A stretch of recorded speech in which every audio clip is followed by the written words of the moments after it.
आप लोग का इंतजार का घड़ी ख़त्म हुआ और खेसारी लाल यादव जी का जो गाना है कल से आप लोग के बीच में आना स्टार्ट हो जाएगा। वैसे तो आज शाम तक में एक पोस्टर को रिलीज़ किए जाएंगे, जो कि खेसारी लाल यादव जी का एग्रीमेंट का बात हुआ था।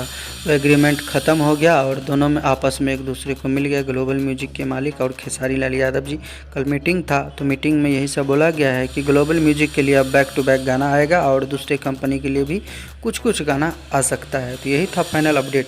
और दोस्तों इंतज़ार में रहिए, क्योंकि आज शाम तक खेसारी लाल यादव जी का पोस्टर को रिलीज़ किया जाएगा कोई गाने का।